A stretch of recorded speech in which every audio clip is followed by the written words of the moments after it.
Welcome to the Jewish Curiosity Podcast, where we ask questions and take journeys.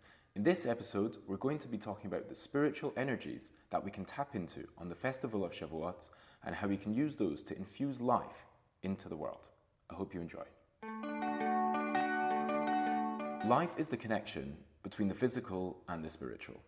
This is true on an individual level, in that the human being is alive as long as the soul is together with the body. But it's also true on a global level. The world is alive as long as it is connected to the transcendent, connected to God. Now, the different nations have different jobs in the mission of humanity.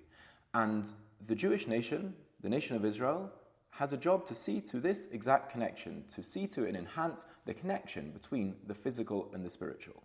Now, there's three ways that this connection can play itself out, and these three ways occurred over the course of Jewish history. The first one was on Pesach. This was the birth of the nation. This is a connection of dependence. You see, when children are born, they have no ability to do any of that themselves. They only exist because the parents brought them to life. So too, when God brought us out of Egypt and brought our nation into existence, we were completely dependent on Him and hence connected to Him. We owe our very existence to Him, and that is Pesach. Next comes Sukkot, when we lived together with God. This is a connection of closeness, of togetherness. Now, when the child spends time with the parents, of course, they're connecting to the parents thereby. And especially if the child has gone out, they've left the house, they've flown the nest, they've gone, built a successful career. When they come home and they take off their CEO hat and they put on their son or daughter hat, this can be a very special time of connection. So too, when God enveloped us in His clouds of glory in the wilderness and we lived with Him, this was a connection of togetherness.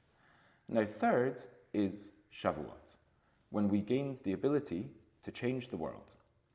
This is a connection of similarity. The connection between a parent and a child is certainly strong through dependence and togetherness, but there's an even greater kind of connection that's out there. When the child takes the values, the skills, the self-esteem that the parent gave to them and goes out and uses them to change the world. When this happens, the parent can feel a certain unique closeness to the child because at this stage, they're almost peers. This is what Shavuot is all about. There are two things that we know about God. One thing that we know about Him is He is omnipotent, all-powerful. He created the world and He can effect changes in the world at His will. The second is that He is independent.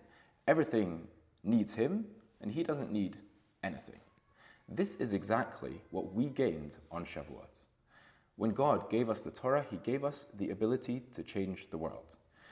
Whether we're looking at it from an ethical perspective of making the world a better place, or from a metaphysical perspective of tikkun olamot, either way, the Torah is our guide and our artillery for this mission.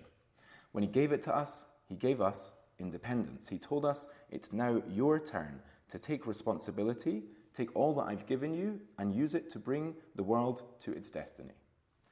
As the year cycles round again, so too do the spiritual energies that existed at those times. This means that we're approaching a time of giving of the Torah where God is ready to pass all this over to us. That means what's at stake here is the life of the world. Will we enhance the connection between the physical and spiritual by becoming godly?